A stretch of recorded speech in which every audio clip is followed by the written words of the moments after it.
Hey everyone, CJ here. Thought you got rid of me? Nah, not so fast. I've been pretty busy. I became a parent, I graduated college, I got a real adult job, and I lost all of my free time. That's actually why I'm back, is because I still don't have any free time and I just miss doing art. So I think I'm going to put my efforts into this channel again. Here's the plan. I'm going to make an entire Fakemon region from scratch, and my goal is about 115 unique Fakemon. I think it's an ambitious number, but achievable, and that's why I want it to be the goal. Additionally, we're going to go for a weekly release schedule starting now. Not necessarily the same day every week, but once a week. And hopefully we should have a full region pretty soon. So what are we going to call the region? What kind of place is it going to be? Welcome to the Wentano region, where rocky mountaintops meet deep oceans and diverse Pokemon types thrive. What legends will you uncover hidden beneath its beautiful surface? This region's real-world counterpart would probably be the American West Coast extending to the Rockies. Think California, Nevada, Utah, and Arizona. Let's dive into the starters. The spark for this whole project came from a random doodle that ended up just looking like a Pokemon. If you've seen any of my previous videos, you know I've got a bit of an obsession with obscure animals. One day at my adult job, I was bored, and I was sketching a tripod fish, and as I was drawing it, I just realized how fun it could be as a Pokemon. Imagine it using its little elongated fins to walk on land instead of just perch itself on the bottom of the ocean floor. It's a fun idea, and honestly, in the real world, several species of fish can survive on land for quite a while. In the wild, fish might do this to escape predators, or find a new home if their pond dries up, or even hunt prey like the snakehead in Florida. Gross. For this Pokemon, though, I think its small size would make it vulnerable to large Pokemon, so it's going to go on land to escape. It's probably pretty fast in the water, but on land, it's going to have to be slower since walking on a tripod isn't really an efficient way to get around. The funny thing that I thought about while designing this Pokemon is that I'm drawing a fish out of water, or a fish that's supposed to be out of water. So it's a fish out of water that should be a fish out of water, but is not a fish out of water because it is a fish out of water. You can think about that for as long as you want. Anyways, let's talk about the art style really quick. I've spent the last couple of years refining my digital art style just for fun. And while I could try to mimic the official Pokemon style, I'm just in this groove where I really like my own work, and so I think I'm going to stick with it instead of diverting to another style that I'm not super practiced in right now. Drawing the tripod fish starter didn't take that long because I'd already sketched it 5 to 6 times at work on sticky notes and nailed down most of the design, so I only have rough ideas for the other 2 starters in this process, and those recordings are hopefully going to give you a better look into my design process. Anyways, meet Trippish, the tripod fish Pokemon. Trippish can walk on land using the elongated spines from its fins and tail. It can breathe air as long as its gills stay wet, and often Trippish escape onto land to avoid being eaten by larger Pokemon like Sharpedo.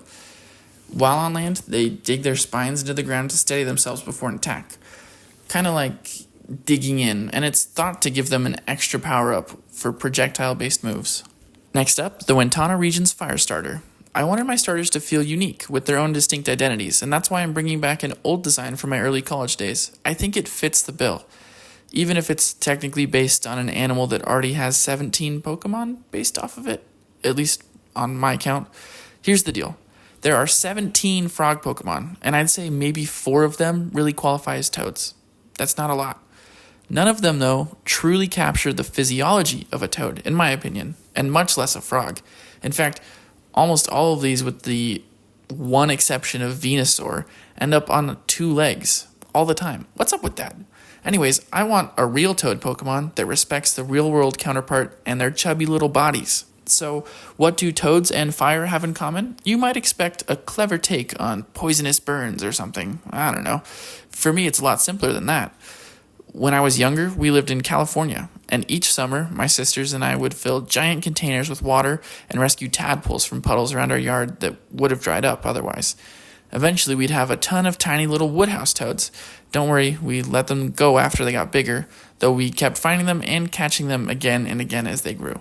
Anyways, one distinct memory I have is that these toads, though mostly browns, just had red spots on them randomly, usually on top of their warts, which I also thought was kind of a pretty look. I get that calling a toad pretty isn't the most normal thing.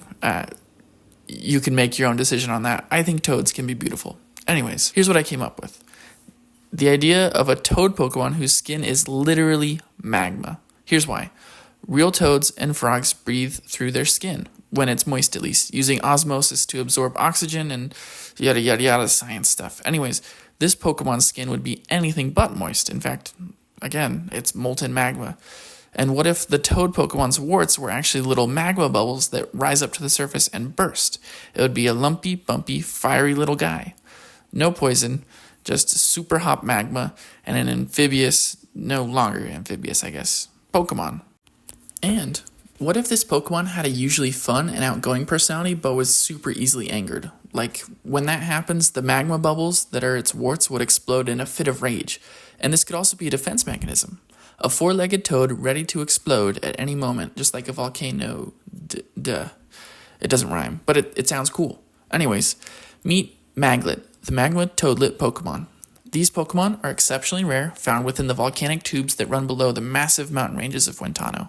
Sometimes they're kept as pets, but are often discarded due to their temper tantrums. If you encounter one in the wild, be cautious of the warts on their bodies, which can explode with molten lava when they're angry or in danger. Many have suffered severe burns after running into a maglet.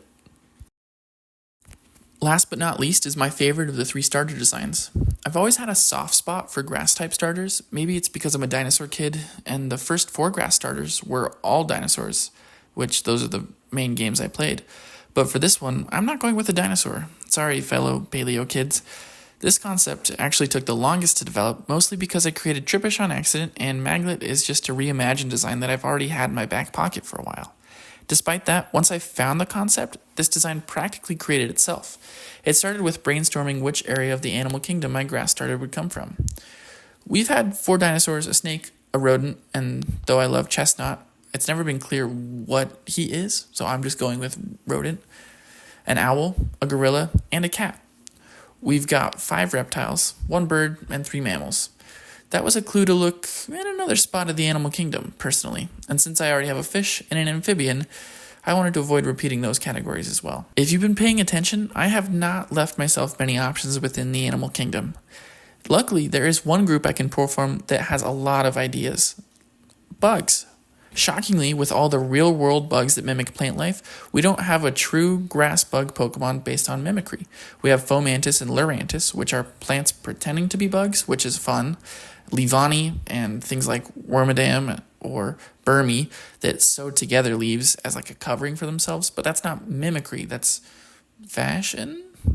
Question mark? Anyways, I wanted a bug that would mimic plant life. But what plant life would it mimic? It also took me longer than I wanted to admit to figure this out, but it's because I tried a lot of stick insects. I thought that was the way. It wasn't. For me, I couldn't find a way to make the progression of stick insects interesting enough for me to care. But then I got inspired by a little piece of Japanese already within the Pokemon games themselves.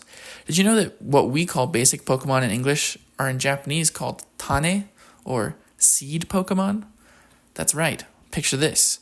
A little beetle, naturally timid. It uses its seed-like shell to protect itself. When it gets nervous, it can tuck in its legs and even look more like a seed than it already did, and it's a better defensive position.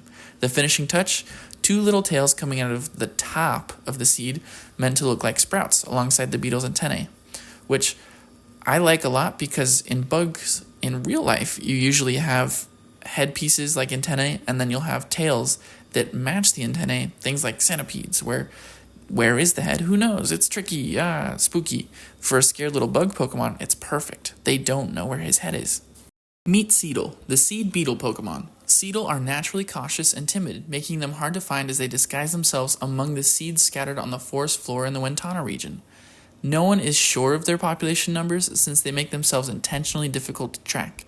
They're especially rare as companions to trainers as their timid nature makes earning their trust challenging. Now that you've seen my 3 designs, you might have noticed something interesting through their Pokedex entries. They're all just little guys.